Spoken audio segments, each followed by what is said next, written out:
Apa kabar jemaat KB? Antusias? Just do it. Yes, yes.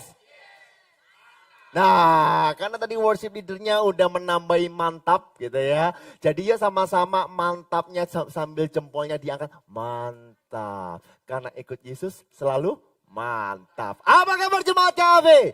Antusias? Just do it. Yes, yes, yes. Mantap. Tepuk tangan yang meriah buat Tuhan kita. Haleluya. Sebelum saya masuk dalam kebenaran firman Tuhan, saya menghimbau Bapak Ibu semuanya, saudara-saudara saya, untuk menjaga kesehatan. Karena hari-hari ini pancaroba sedang terjadi. Kalau pagi, panasnya minta ampun. Betul gak ya? Ya, kalau malam, dinginnya minta ampun gitu ya. Kemarin saya habis dikerok sama mama saya. Merah Bapak Ibu semuanya. Ya tenang, bukan COVID Bapak Ibu. Ya, merah Bapak Ibu dikerok. Lalu kemarin papa saya bilang, Yos kamu besok khotbah 3 kali ya. Kok flu-flu gini? Ayo suntik gitu ya, suntik vitamin. Ya papa saya itu kalau kita capek langsung aja suntik vitamin. Kenapa? Karena pekerjaan masih banyak Bapak Ibu. Dan kita mengucap syukur kalau hari ini kita diberikan kesehatan itu semua karena kemurahan Tuhan. Yang percaya katakan amin, tepuk tangan yang meriah buat Tuhan kita. Nah Bapak Ibu, minggu lalu Bapak Ibu bersama-sama dengan Bapak Gembala disertai dengan perjamuan kudus. Kita mendengarkan firman dengan tema adalah ciri-ciri ya jemaat mula-mula yang ada di Kisah Para Rasul 2. Ya. Nah Bapak Ibu sekalian Tuhan, hari ini saya akan membahas sebelum adanya jemaat mula-mula itu ada Roh Kudus yang turun atas setiap mereka. Hari ini tema saya adalah peran Roh Kudus dalam hidup orang percaya. Yuk sama-sama kita baca 2, 3. Peran Roh Kudus dalam hidup orang percaya. Bapak Ibu izinkan saya untuk menceritakan kronologinya. Dan saya yakin Bapak Ibu semuanya tahu. Yaitu pada saat Yesus mati di atas kayu salib, ia dikuburkan. Pada hari ketiga ia bangkit. Pada saat ia bangkit 40 hari Yesus menampakkan diri kepada murid-muridnya. Setelah menampakkan diri 40 hari kemudian ia naik ke surga. Pada saat dia naik ke surga 10 hari kemudian, barusan kita memperingati bersama-sama bahwa ada hari yang namanya Pentakosta atau di mana Roh Kudus dicurahkan dalam Kisah Para Rasul 2. Nah Bapak Ibu perhatikan pada saat Roh Kudus dicurahkan yang namanya murid-murid itu ada di loteng atas Yerusalem. Mereka bertekun berdoa, tiba-tiba ada sebuah angin yang begitu keras ya. Lalu di atas mereka ada lidah-lidah api seperti ini. Ya, nah, mengapa dituliskan lidah-lidah api Bapak Ibu? Perhatikan dalam perjanjian lama ya ada bait suci atau Ka'bah ya kan. Tempat di mana orang-orang masuk untuk mempersembahkan tabernakel kita katakan ya. Kita masuk mempersembahkan korban. Nah, untuk masuk ke ruang Maha Kudus hanya imam besar yang boleh masuk. Sampai sini Bapak Ibu paham ya? Nah, pada saat imam besar itu masuk apabila tidak layak, maka imam besar itu mati Bapak Ibu. Tetapi kalau persembahannya diterima, maka dibakar, lalu di atas akan keluar asap. Artinya bahwa persembahan itu berkenan di mata Tuhan. Tapi hari ini ada kabar gembira Bapak Ibu. Ya, engkau tidak perlu membawa kambing, engkau nggak perlu membawa domba. Engkau memiliki satu korban yang sudah menghapuskan dosa kita. Yaitu Yesus Kristus Tuhan. Sehingga setiap kita diperkenankan oleh kasih karunia Tuhan. Yang percaya beri tepuk tangan yang meriah buat Tuhan kita. Nah setelah mereka penuh dengan Roh Kudus, mereka berbahasa-bahasa lain. Lalu orang-orang berkata mereka mabuk oleh anggur. Lalu kita masuk dalam Kisah Para Rasul 2 ayat yang ke-14. Siapkan catatan Bapak Ibu, siapkan handphone Bapak Ibu untuk mencatat. Saya percaya firman Tuhan akan memberkati setiap kita semua. Yuk sama-sama kita baca. 2, 3. Maka bangkitlah Petrus berdiri dengan ke-11 Rasul itu. Dan dengan suara nyaring ia berkata kepada mereka, hai kamu orang Yahudi dan kamu semua yang tinggal di Yerusalem, ketahuilah dan camkanlah perkataanku ini. Orang-orang ini tidak mabuk seperti yang kamu sangka, karena hari pukul 9. Tetapi itulah yang difirmankan Allah dengan perantaraan Nabi Yoel. Perhatikan, yang pertama, peran Roh Kudus adalah memantapkan kita untuk yakin akan kebenaran firman Tuhan. Sama-sama kita baca, 2, 3. Roh Kudus memantapkan kita untuk yakin akan kebenaran firman Tuhan. Membangkitkan keberanian dan keyakinan terhadap Injil, Bapak Ibu. Perhatikan Kisah Para Rasul 2 ayat 14. Maka bangkitlah siapa? Maka bangkitlah siapa? Petrus. Bapak Ibu, siapakah Petrus? Ya, Petrus itu sebenarnya identitasnya adalah batu karang. Betul nggak? Identitasnya adalah kuat dan teguh. Dia kokoh. Tetapi apa yang terjadi dalam kehidupannya? Pada saat Yesus mati di atas kayu salib, ia menyangkal Yesus. Seorang pengecut. Pada saat Yesus bangkit, Petrus kebingungan. Apa yang sebenarnya terjadi? Bahkan Bapak Ibu pada saat Petrus sendiri ditanyai, apakah engkau mengasihi aku? Apakah engkau agape terhadap aku? Lalu Petrus berkata, enggak Tuhan, aku hanya mengasihi engkau sebatas saudara. Bapak Ibu dalam Tuhan, seolah-olah yang namanya identitasnya rusak. Betul atau betul? Seolah-olah ia kehilangan apa makna yang diberikan Tuhan. Hari ini satu hal yang mau saya beritahu. Peran Roh Kudus yang utama dan pertama adalah memberikan identitas yang baru di dalam Kristus. Yang percaya katakan amin. Karena itu Bapak Ibu, Petrus adalah batu karang. Petrus adalah kuat dan teguh. Saya nggak tahu Bapak Ibu apa yang engkau alami. Mungkin engkau merasa dulu aku pernah gagal. Ya dulu aku pernah mendapatkan masalah. Mungkin dulu engkau pernah berdosa dan hanya engkau dan Tuhan yang tahu.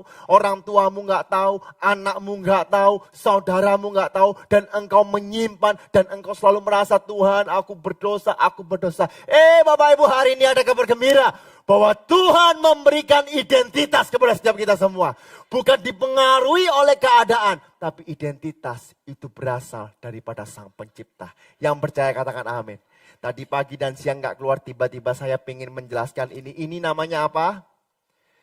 HP ya, anggap aja handphone ini mereknya yang saya pakai adalah Oppo. Gitu ya. Jangan deh ini aja supaya gampang. Ya ini laptop. Setuju gak ini laptop? Ya mereknya apa? Apple. Kalau ini saya buang Bapak Ibu, mereknya apa? Ya bukan semangka toh? Ya kan? Ya kalau seandainya ini ditutup dipakai buat telenan, ya kan? Orang-orang kaya kan gitu ya. Ya laptop dibuat telenan, buat ganjel pintu kan gitu ya. Kira-kira namanya apa? Laptop. Tetap mereknya apa? Apple. Mengapa itu demikian terjadi? Karena penciptanya yang menamakan ini laptop, ini Apple. Sampai sini Bapak Ibu mengerti? Kalau Tuhan berkata bahwa engkau berharga di mataku, maka engkau berharga di mata Tuhan. Kalau Tuhan berkata bahwa engkau lebih dari pemenang, maka engkau lebih dari pemenang. Kalau Tuhan berkata bahwa tidak ada yang mustahil bagi orang percaya, percayalah setiap kita orang yang percaya, tidak ada yang mustahil. Aku es pengok-pengok loh rek. Ya, bagi Tuhan tidak ada yang mustahil. Tepuk tangan yang meriah buat Tuhan kita. Nah karena itu Bapak Ibu, pertama kali Bapak Ibu Petrus sang pengecut ini, dia tiba-tiba di saat dia dipenuhi Roh Kudus, dia memiliki identitas aslinya, dia berdiri dengan ke-11 rasul itu, dengan suara yang nyaring. Suara yang nyaring itu dia dengan yakin, dengan kokoh, dengan mantap. Dia berkata, hei orang Yahudi dan kamu semua yang tinggal di Yerusalem, ketahuilah dan camkanlah perkataanku ini. Lalu di ayat 16 kata sini, tetapi itulah yang difirmankan Allah dengan perantara Nabi Yoel. Bapak Ibu sadar atau tidak sadar dari kitab Matius, Markus, Lukas, Yohanes. Murid-murid Yesus tidak pernah membahas yang namanya firman. Halo. Ya, mereka melihat mereka dekat dengan Yesus. Mereka melihat mujizat apa yang terjadi. Tetapi tidak pernah yang namanya anak-anaknya mendeklarasikan firman. Baru pertama kali ia mendeklarasikan firman. Karena apa? Penuh dengan Roh Kudus. Karena itu Bapak Ibu, semua orang Kristen, baik Protestan, baik Pantekosta, baik GKI, baik Injili dan sebagainya, percaya bahwa Alkitab dan Roh Kudus tidak bisa dipisahkan. Amin. Ya, Pak, aku baca Alkitab aja, saya nggak perlu Roh Kudus. Bapak Ibu, orang Farisi pinter nggak baca Alkitab? Ya hafal nggak? Hafal. Pak, aku mau Roh Kudus saja, nggak perlu baca Alkitab. Lek baca Alkitab itu ngantuk. Bagaimana kita tahu itu suara Roh Kudus, bukan Roh Kudus? Halo, karena itu Roh Kudus dan Alkitab harus bersama-sama. Perhatikan Bapak Ibu, ada beberapa quotes dari orang-orang dan tokoh-tokoh agama. Oswald Chambers mengatakan kita tidak dapat mengerti kebenaran Alkitab sepenuhnya tanpa bantuan Roh Kudus. Ia adalah sang penerjemah yang mengubahkan kata-kata menjadi pengalaman hidup. Bapak Ibu, siapa di sini pernah baca Alkitab? Ya Tuhan, ada yang nggak angkat tangan. Ya kan, pernah baca Alkitab, ada? Ya, kira-kira pernah nggak Bapak Ibu baca Alkitab? Loh, bukannya ini wis tak baca berkali-kali? Ya, kok bisa ya? Bukannya ini kan udah lama, tapi kok baru ngerti aku. Saya mau beritahu, itu peran Roh Kudus dalam kehidupanmu. Amin. Lalu apa? Alkitab adalah sarana di mana Roh Kudus menyucikan, membaharui, dan memperbaharui pikiran dan hati sesuai dengan kehendak Allah. Bapak Ibu, ada tokoh mengatakan Alkitab hanyalah tulisan yang tidak memiliki kuasa kalau engkau tidak mengundang Roh Kudus dalam kehidupanmu. Karena itu biasanya sebelum kita baca Alkitab, kita berdoa dulu, betul nggak ya? Ya Tuhan, tolong Tuhan, aku merenungkan kebenaran firman-Mu, biarlah hikmat-Mu turun atas hamba-Mu, baru kita baca. Karena seteliti apapun engkau baca Alkitab, kalau engkau tidak melibatkan Roh Kudus, maka tidak ada perubahan dalam kehidupanmu. Sampai sini Bapak Ibu menangkap sesuatu, amin. Saya lanjutkan ya. Timothy Keller, ya barusan beliau meninggal ya beberapa bulan yang lalu, dia berkata seperti ini. Roh Kudus adalah guru terbaik yang membuka mata kita untuk melihat keindahan, kebenaran, dan kesempurnaan firman Allah dalam Alkitab. Oswald Chambers, ya terakhir Bapak Ibu, Alkitab adalah cermin di mana Roh Kudus mencerminkan cahayanya kepada kita. Mengubah kita menjadi gambar Kristus yang semakin sempurna. Karena itu Bapak Ibu, Alkitab dan Roh Kudus tidak bisa dipisahkan. Karl Barth berkata seperti ini. Renungkan ya Bapak Ibu. Alkitab adalah wahyu yang hidup. Siapa percaya bahwa Alkitab adalah buku kehidupan? Ya, semakin engkau baca, ya seolah-olah Alkitab itu berbicara kepada kita. Alkitab adalah wahyu yang hidup yang tidak hanya memberikan pengetahuan teoritis tentang Allah, tetapi di mana Roh Kudus hadir untuk mengungkapkan kehadirannya secara pribadi. Melalui Alkitab, Roh Kudus berbicara dan mengubah hati kita. Yang percaya katakan amin. Yang percaya katakan yes. Tepuk tangan yang meriah buat Tuhan kita. Bapak Ibu, saya mau cerita sedikit Bapak Ibu ya. Saya kan tanggal 20 nanti ada sidang Bapak Ibu. Ujian skripsi di Jakarta. Mohon bantuan doanya Bapak Ibu ya, tanggal 20. Nah, beberapa minggu yang lalu saya udah print skripsi saya Bapak Ibu. Nah, setelah saya print bab 1, bab 2, bab 3, bab 4, bab 5, daftar pustaka, semuanya sudah saya print, keluarlah tebel Bapak Ibu. Ya, tebel. Bahkan lebih tebel daripada teman-teman saya. Tebel. Setelah saya baca, saya juga bingung Bapak Ibu kenapa saya bisa tulis kayak gitu Bapak Ibu ya. Saya tebel. Nah, lalu mama saya masuk ke kantor Bapak Ibu. Yos, ini apa? Buku mah, ini skripsiku. Lah kayak gini, sak gini tebelnya mau baca. Loh bukan mah, ini aku sih nulis. Hah? Ini kamu sih nulis? Lalu deketi saya lalu bilang kayak gini. Nyo kon biyen cilik gak gelem belajar, saiki tuwek-tuwek geleme belajar. Dulu Bapak Ibu saya itu males minta ampun Bapak Ibu. Oke, tok katanya Bapak Ibu ya. Ya, saya gak suka Bapak Ibu belajar. Tempat di seluruh sekolah yang tidak akan pernah saya kunjungi namanya perpustakaan. Tetapi Bapak Ibu pada saat saya skripsi, tempat pertama yang saya cari apa? Perpustakaan. Bahkan saya pergi ke perpustakaan di kota Surabaya ya di di Momentum gitu ya. Lalu saya merasa bukunya kurang lengkap. Saya izin sama papa saya 3 hari saya ke Malang. Bayangkan Bapak Ibu dari jam 9 pagi sampai jam 5 sore. Saya itu mau coba buku tok Bapak Ibu. Loh Pak gak bosen? Heran loh. Enggak. Coba tanya dulu. Bosen Bapak Ibu. Ya papa saya ini sering nyodori saya buku. Bacaan. Yo. Ya baca. Ya ini loh Dale Carnegie. Ya tak baca bagian akhir. Kesimpulan. Enak toh? Ya kan? Ya kasih Norman Vincent Peale. Ya kan? The Power of Positive Thinking. Ya kan dikasih. Bacanya apa? Kesimpulan. Yang penting kan kesimpulannya. Bapak Ibu, rupanya Bapak Ibu nyesel saya Bapak Ibu. Ya akhirnya saya mulai baca lagi. Dulu saya merasa aduh buku bahasa Inggris bojai. Kita orang Indonesia. Lek Jawa gak apa-apa, lek Inggris gak usah. Ya Bapak Ibu, saya akhirnya belajar baca buku bahasa Inggris. Ngerti gak Pak? Little I can. Yang penting ada kemauan. Saya percaya Bapak Ibu, itu bukan kuat dan gagah saya. Itu semua karena Roh Kudus yang membuka mata rohani saya. Ya setuju kata amin. Siapa di sini baca Alkitab bosan? Ya, satu ayat bosan, ngantuk, seolah-olah ada zaman Roh Kudus. Itu bukan zaman Roh Kudus, itu jamahan roh ngantuk. Lalu bagaimana? Bapak Ibu, kita baca Alkitab bukan kewajiban saja, tapi rasa syukur dan rasa cinta kepada Tuhan. Engkau akan melakukan secara sendirinya. Yang setuju katakan amin. Yang setuju katakan yes. Yuk saya lanjutkan ya.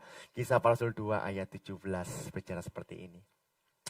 Akan terjadi pada hari-hari terakhir. Demikianlah firman Allah. 2, 3. Bahwa aku akan mencurahkan rohku ke atas semua orang Kristen. Betul? Apakah ke atas semua orang yang melayani? Semua orang yang sudah memberikan perpuluhan. 2, 3. Ke atas semua manusia. Tanpa terkecuali. Bukankah dia Tuhan yang baik? Amin. Loh Pak, bagaimana dengan orang-orang yang belum menerima Yesus sebagai Tuhan dan Juru Selamat? Apakah rohnya juga dicurahkan? Dicurahkan Bapak Ibu. Pertanyaannya, mau meresponi atau tidak? Karena itu kalau Bapak Ibu baca di Alkitab ya, roh itu ada 2. Satu R-nya besar, Roh Kudus. Satu R-nya kecil, roh manusia. Selama kita nggak menerima Roh Kudus, R kita kecil gitu ya. Tapi kalau kita menerima Roh Kudus, R-nya besar. Lihat kanan kiri, R-mu cilik tak gede. Nah, gitu Bapak Ibu ya. Ya, saya lanjutkan ya. Maka anak-anakmu laki-laki dan perempuan akan bernubuat. Dan teruna-terunamu akan mendapat penglihatan-penglihatan. Dan orang-orangmu yang tua akan mendapatkan mimpi. Juga ke atas hamba-hambaku laki-laki dan perempuan akan kucurahkan rohku pada hari-hari itu. Dan mereka akan bernubuat. Nah Bapak Ibu, ini adalah kutipan dari buku Yoel. Nah buku Yoel ini ditulis kapan? Sampai sekarang tidak ada yang bisa memastikan. Karena tidak ada spesifik pada masa pemerintahan siapa. Nah saya minta maaf juga tadi pagi dan siang saya mengatakan 10 sampai 5 sebelum Masehi itu rupanya ditemukannya kitab ini.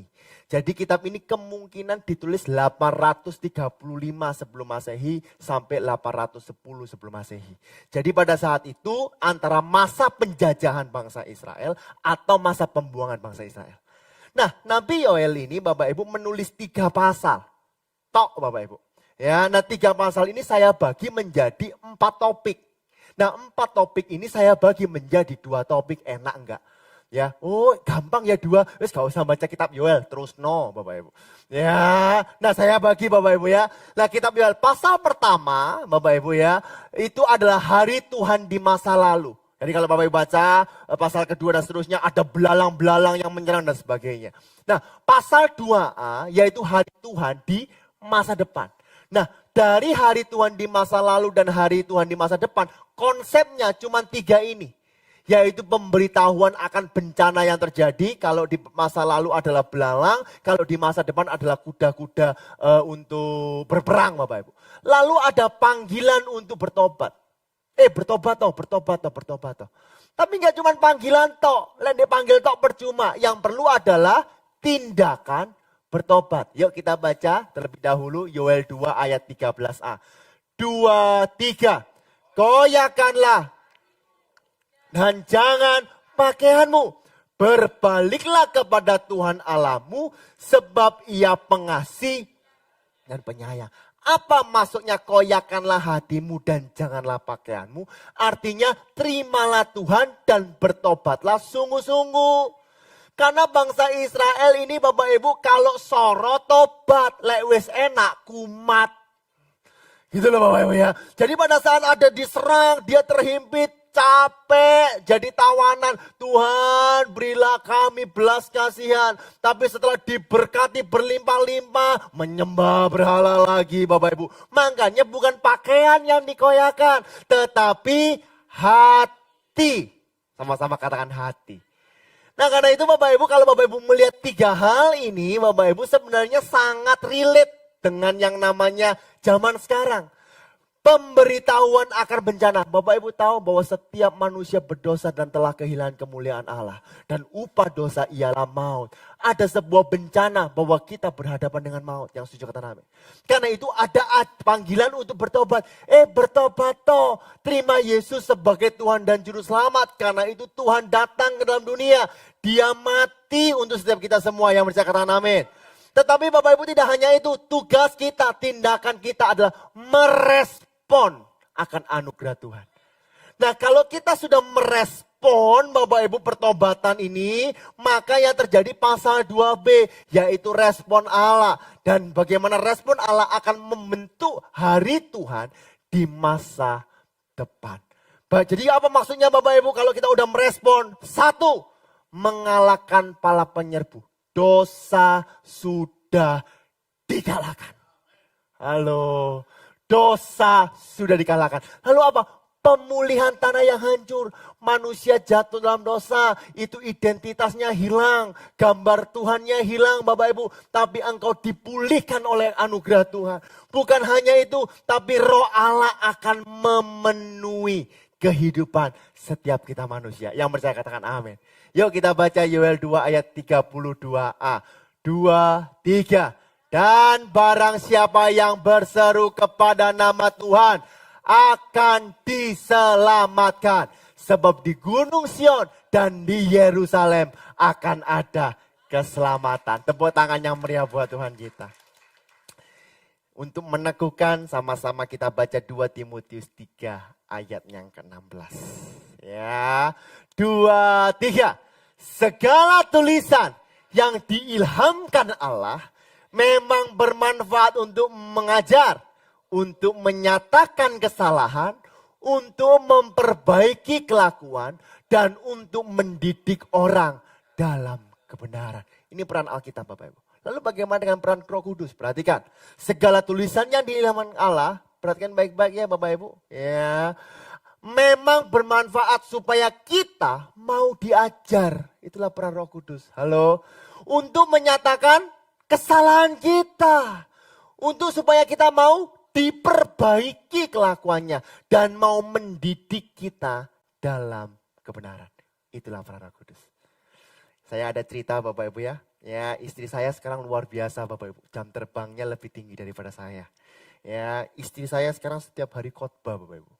Tepuk tangan dong yang meriah buat Tuhan kita. Ya, khotbah sama Yvonne dan Brandon.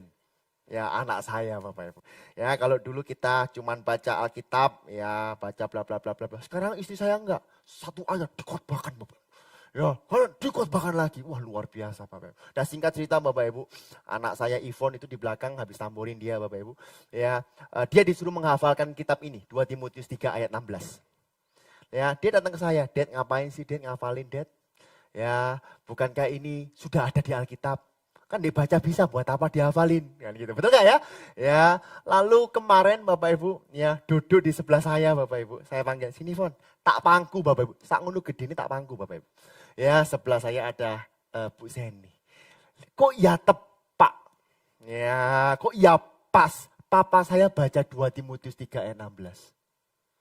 Lalu anak saya yang bilang itu, "Loh Dad, loh tok pokoknya. Loh, kok bisa, kok dikeluarin?" Saya mau beritahu, 2 Timotius 3 ayat 16, apapun yang ada di Alkitab sampai kapanpun tetap dibaca. Halo, amin. Ya, dan dari dulu sekarang sampai selamanya kuasanya tidak berubah, firman Tuhan juga tidak berubah, dan berkatnya, mujizatnya, keselamatannya pun tidak berubah. Tepuk tangan yang meriah buat Tuhan kita. Sampai sini Bapak Ibu belajar sesuatu, amin. Yang belajar sesuatu katakan yes. Yang kedua Bapak Ibu secara cepat, peran Roh Kudus yang kedua adalah Roh Kudus memantapkan kita untuk yakin akan karya Kristus. Yuk sama-sama kita baca 2, 3. Roh Kudus memantapkan kita untuk yakin akan karya Kristus. Menyadarkan kita supaya kita tidak hanya tahu karya Kristus, tetapi mengalami karya Kristus. Banyak yang tahu Bapak Ibu bahwa Tuhan membuat mujizat, betul? Pertanyaannya, apakah kita menerima dan yakin bahwa karya Kristus juga terjadi dalam kehidupan kita. Kisah Para Rasul 2 ayat 19 sampai 21. Dan aku mengadakan mujizat-mujizat di atas, di langit dan tanda-tanda di bawah, di bumi, darah dan api dan kumparan-kumparan asap. Kuasa Tuhan yang begitu luar biasa. Matahari akan berubah menjadi gelap gulita dan bulan menjadi darah sebelum datangnya hari Tuhan, hari yang besar dan mulia itu. 2, 3. Dan barang siapa yang berseru kepada nama Tuhan akan diselamatkan. Ini pertama kali dari mulut Petrus berkata bahwa orang yang berseru kepada nama Tuhan diselamatkan. Nah, kata diselamatkan diambil dari kata soso. Sama-sama katakan soso. Bukan sosok ya Bapak Ibu ya. Lek sosok kembalian ya. Soso. Nah, soso ini apa? Di dalamnya ada menyelamatkan. Di dalamnya ada membebaskan. Di dalamnya ada mengamankan. Di dalamnya ada melestarikan. Di dalamnya ada menyembuhkan. Dan di dalamnya ada menolong. Berarti Bapak Ibu, hari ini ada kabar gembira. Orang yang berseru kepada Tuhan akan diselamatkan. Orang yang berseru kepada Tuhan akan dibebaskan. Orang yang berseru kepada Tuhan diberikan keamanan. Orang yang berseru kepada Tuhan dilestarikan. Orang yang berseru kepada Tuhan akan disembuhkan. Dan orang yang berseru kepada Tuhan akan ditolong. Yang percaya katakan amin. Ya Bapak Ibu, berserulah hari ini kepada Tuhan. Ya saya nggak tahu permasalahan apa. Tapi percayalah, Dia Tuhan yang baik. Koyakkanlah hatimu, berbaliklah kepada Tuhan. Kisah Para Rasul 2, saya lanjutkan ayat 22 sampai 23. Hai orang-orang Israel, dengarlah perkataan ini, yang aku maksud ialah Yesus dari Nazaret. Seorang yang telah ditentukan Allah dan yang dinyatakan kepadamu dengan kekuatan-kekuatan. Dan apa? Mujizat-mujizat. Dan apa? Tanda-tanda yang dilakukan oleh Allah dengan perantaraan dia di sini adalah Yesus di tengah-tengah kamu. 2, 3. Seperti yang kamu tahu. Saya mau tanya, orang-orang yang gak percaya, orang-orang yang heran ini, dia melihat mujizat gak? Melihat. Dia melihat tanda-tanda gak? Melihat. Dia melihat pengajarannya gak? Melihat. Tetapi tanpa Roh Kudus, engkau gak bisa mantap untuk menerima karya Kristus. Yuk saya bacakan ini, ya ada beberapa quotes lagi. Next. Kemudian, ya John Stott mengatakan, Kristus adalah sumber kuasa yang memberikan kekuatan kepada Roh Kudus untuk melawan kuasa kegelapan dan membawa transformasi yang ajaib dalam kehidupan kita. Bapak Ibu jangan dikit-dikit, aduh ketok aneh aku kok ono sing gandoli. Ya jangan sedikit, aduh kok ketok aneh di tokoku kok ono sing menghalang-halangi orang masuk. Bapak Ibu, roh di dalammu jauh lebih besar. Engkau sudah ditebus dengan darahnya yang mahal. Ya, yang satu yang harus kita lakukan, terima Dia sebagai Tuhan dan Juru Selamat. Mintalah Ia memimpin kehidupan kita. Yang percaya katakan amin. Andrew Murray berkata seperti ini, Roh Kudus adalah kuasa yang mengungkapkan kasih Kristus kepada kita. 2, 3, menghibur kita di dalamnya dan memperbaharui hati kita agar lebih mirip dengannya. Bapak Ibu dalam Tuhan, bukankah tujuan kita adalah menjadi serupa dengan gambar Kristus? Engkau memerlukan Roh Kudus untuk memimpin kehidupanmu. Pak, aku ini udah pengen bertobat dari dulu Pak. Tapi ketok aneh gak bisa Pak. Rasai kuasa setan itu lebih kuat daripada kuasa Roh Kudus. Ngawur Bapak Ibu. Saya mau beritahu. Ya, kuasa iblis tidak akan mengganggu engkau. Ya, kecuali engkau sendiri mengizinkan. Amin.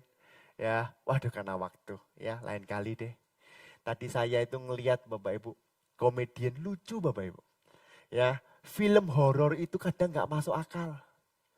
Ya, 5 menit ya Pak Gem ya. Film horor gak masuk akal. Bayangkan ada orang keluarga pulang ke rumah gitu ya. Mau beli bukan pulang ke rumah, mau beli rumah. Kan kalau film horor kan masih gitu, mau beli rumah lalu di depan itu ada rumah kosong yang sudah kumuh, betul ya? Ya, terus kita tanya, kenapa kok rumah itu kosong? Oh, ada yang mati. Ya, dia terobsesi dengan setan bla bla bla bla dan sebagainya.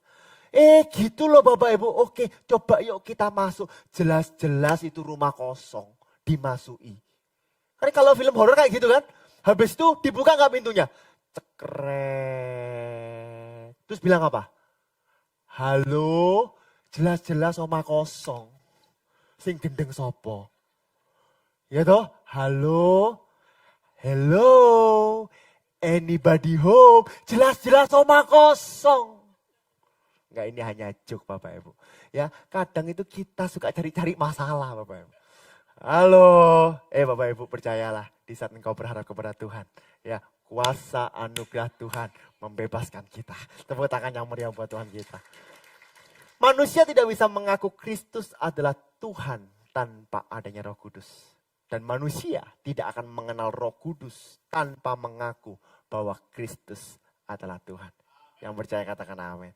Oke, yang terakhir. Yang pertama tadi apa? Memantapkan kita akan kebenaran firman. Yang kedua, memantapkan kita akan karya Kristus. Yang ketiga, Roh Kudus memantapkan pengharapan di dalam hidup manusia baru kita. Ada kepuasan, ada gairah, ada antusias, ada energi dan semangat yang kita dapatkan dalam Roh Kudus. Kenapa sih Yel GB Keluarga Allah Blessing antusias? Just do it. Karena kita percaya bahwa ini rumah Tuhan yang penuh dengan kuasa Tuhan. Yang berkata amin. Kita harus bergairah Bapak Ibu. Ya, Pak Gem ini Bapak Ibu tadi saya pagi juga ceritakan. Pak Gem ini umur 70 tahun. Ya, kayak umur 30 toh. Wah, ya umur 70 tahun Bapak Ibu. Beberapa waktu yang lalu ya ketemu Bapak Ibu. Papa saya cerita. Papa saya ini senang renang. Bolak-balik diceritain, nggak apa-apa tak ceritain Bapak Ibu. Renang itu muter Bapak Ibu. Orang renang itu ya biasanya dari sana, ke sana, itu satu. Betul ya? Terus balik lagi, dua. Lek agak males, ke sana satu, ke sana dua gitu ya. Tapi papa saya enggak, muter Bapak Ibu. Dikelilingi. Lalu ada anak muda ya umur 30 tahun yang pasti namanya bukan Yosua. Ya, ngejar bapak saya. Dikejar Bapak Ibu. Wah, 2 putaran KO Bapak Ibu. Belum tahu gembalanya siapa. Ya kan? Lalu setelah muter ditanyai, "Om, kok kuat Om? Umur piro?" Papa saya 70 tahun. Lalu ada om-om kemarin ya Pak ya? Kemarin ya kan? Ya papa saya renang muter lagi Bapak Ibu. Diikuti sama susu gitu, om-om gitu diputeri. Gak kuat, dienteni sampai mandek kok gak mandek-mandek. Ngenteni mandek baru mentas Bapak Ibu. Orang ini soalnya penasaran gitu ya. Lalu tanya sama bapak saya. Ya, Om, saya kuat deh, umur piro? 70. Bapak Ibu. Ya, yang terakhir Bapak Ibu, saya itu nge-gym juga di apartemen Bapak Ibu. Ya, lalu ada cleaning service. Saya itu kenal dekat semua dengan cleaning service di apartemennya papa saya. Ya, cleaning service bilang datang cewek. Kok, tolong po. Apa Bapak kongkon mentas, udan go. Lho jarno kok, ojo ku aku wedi ku. Lho anak era wedi kok sampe wedi. Iya kok kokonan mentas aku. Seta, iku lek diganggu tambah ngamuk, aku sing soro. Jarno Bapak Ibu. Maksud saya apa sih Bapak Ibu? Kalau enggak ada Roh Kudus, enggak mungkin bisa semangat. Halo. Anak-anak muda. Mosok teko gereja lho Pak tuku mixu sepeda motoran. Yang tertawa.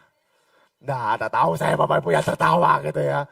Ya, dikit-dikit sepeda motor, dikit-dikit gojek, ya, dikit-dikit Bapak Ibu rebahan, mager, capek semua, enak tidur dan sebagainya. Bapak Ibu, ya, percayalah hidupmu jauh lebih luar biasa kalau engkau juga meresponi kebenaran firman Tuhan. Ada antusias, ada gairah, ada semangat, ada energi daripada Tuhan. Yang percaya beri tepuk tangan yang meriah buat Tuhan kita. Bagi Bapak Ibu yang tidak tahu, Roh Kudus itu diambil dari kata ruah. Sama-sama kata ruah. Nah, ruah itu memiliki dua maksud. Yang pertama, ruah itu energi. Yang kedua, ruah itu nafas. Jadi Bapak Ibu, kalau engkau menerima Roh Kudus, engkau memiliki gairah dan engkau memiliki kehidupan. Kan enak. Andalkan Roh Kudus, jangan andalkan diri sendiri. Bagaimana caranya mengandalkan Roh Kudus? Roh Kudus dan Alkitab tidak bisa dipisahkan. Roh Kudus dengan Kristus tidak bisa dipisahkan. Yang percaya katakan amin. Nah Bapak Ibu, yuk kita lihat Kisah Para Rasul 2 ayat 24 sampai 26. Tetapi Allah membangkitkan dia dengan melepaskan dia dari sengsara maut. Karena tidak mungkin ia tetap berada dalam kuasa maut itu. Saya mau beritahu Bapak Ibu bahwa Yesus sudah bangkit. Dia tidak dibunuh, tapi dia menyerahkan hidupnya untuk setiap kita semua. Yang percaya katakan amin. Sebab Daud berkata tentang dia, pada saat Daud mengalami depresi, mengalami tekanan, mengalami masalah. Dia berkata, aku senantiasa memandang kepada Tuhan. Karena ia berdiri di sebelah kananku, aku tidak goyah. Aduh kok enak kok yang ngomong aku tidak goyah kok. Ya di kantor iku lho kok sing sebelah kanan nyikut, sing sebelah kiri nyikut, sing sebelah bawah nyundul, sing atas jungkrakno Bapak Ibu. Wah pokoknya enggak enak. Saya mau beritahu. Hanya dekat Allah saja. Temenan, halo. Ketenangan kita bukan dari luar, tapi ketenangan kita dari dalam. Bukankah dia Roh Kudus, Roh penghibur? Yang setuju katakan amin. Sebab itu hatiku bersuka cita dan jiwaku bersorak-sorak. Bahkan tubuhku akan diam dengan tentram. Hidup di dunia mau apa? Uang banyak belum tentu tentram. Gak punya uang, tambah gak tentram. Ya kan? Sehat belum tentu tentram. Sakit tambah gak tentram. Punya anak belum tentu tentrem, betul ya? Gak punya anak, tambah bingung gak karu-karuan. Lah kita mau cari apa di dunia ini? Satu Bapak Ibu, damai sejahtera. Dan itu hanya engkau dapatkan di dalam Kristus. Yang percaya beri tepuk tangan yang meriah buat Tuhan kita. Sebab engkau tidak menyerahkan aku kepada dunia orang mati. Dan tidak membiarkan orang kudusmu melihat kebinasaan. 2, 3. Engkau memberitahukan kepadaku jalan kehidupan. Engkau akan melimpahi aku dengan sukacita di hadapanmu. Siapa mau menerima sukacita daripada Tuhan? Lambaikan tangan. Tepuk tangan yang meriah buat Tuhan kita. Katakan haleluya. Pengharapan dan Roh Kudus tidak bisa dipisahkan. Yuk next. Nah, saya baca yang bawah aja Bapak Ibu ya. Santo Agustinus, filsafat Kristen Bapak Ibu, tokoh agama yang luar biasa.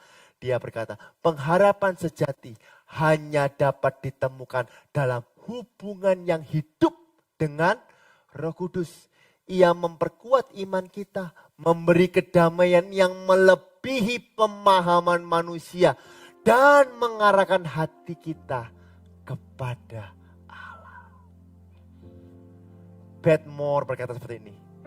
Ketika kita membuka diri untuk menerima pekerjaan Roh Kudus dalam hidup kita, ia memberikan pengharapan yang melebihi imajinasi kita. Ia mengubah keputusasaan menjadi harapan dan kelemahan menjadi kekuatan. Apakah engkau putus asa hari ini? Tenang, Tuhan dapat mengubah keputusasaan menjadi harapan. Apakah engkau lemah hari ini? Hari saya beritahu, bersama dengan Tuhan, engkau dapat mengubah kelemahan menjadi kekuatan. Mama bilang Tuhan, bukankah pengharapan di dalam Kristus adalah pengharapan yang sejati, yang tidak akan pernah gagal, yang akan tetap untuk selama-lamanya. Pemain musik bisa maju ke depan. Galatia 5 ayat 5. Sebab oleh Roh dan karena iman, kita menantikan kebenaran yang kita harapkan. Berharaplah kepada Tuhan, jangan berharap kepada manusia. Jangan berharap kepada saldo rekeningmu. Jangan berharap kepada hamba Tuhan, hamba pendeta. Jangan berharap kepada warisan. Jangan berharap kepada suami istrimu, kepada anak-anakmu, kepada orang tuamu. Berharaplah kepada Tuhan. di situ ada kepastian. Bagaimana caranya, Pak? Kalau saya mau menerima Roh Kudus, ya saya mau berjalan dan melangkah dengan Roh Kudus. Kisah para Rasul 2 ayat 38, setelah mereka mendengarkan perkataan Petrus, mereka terpukau. Lalu Petrus berkata seperti ini. Jawab Petrus kepada mereka, 2, 3. Bertobatlah dan hendaklah kamu masing-masing memberi dirimu dibaptis dalam nama Yesus Kristus untuk pengampunan dosamu, maka kamu akan menerima karunia Roh Kudus. Bertobat Bapak Ibu. Pak, kalau saya udah baptis, saya salah, apakah perlu baptis lagi? Tidak perlu Bapak Ibu. Tapi bertobat engkau perlu setiap hari. Bertobat engkau harus menjadikan gaya hidup. Apa sih gaya hidup bertobat? Sadar bahwa kita ini bukan siapa-siapa. Dan bersama Yesus kita ada hari ini. 3 hal yang kita pelajari. Peran dari Roh Kudus. Yang pertama, Roh Kudus memantapkan kita akan kebenaran firman Tuhan. Yang kedua, Roh Kudus memantapkan kita akan karya Kristus. Yang ketiga, Roh Kudus memantapkan kita dalam pengharapan dalam manusia baru. Saya berdoa kebenaran firman Tuhan ini menguatkan kita, mengubah kita, dan semakin mengenal akan Tuhan. Tuhan Yesus memberkati. Tepuk tangan yang meriah buat Tuhan.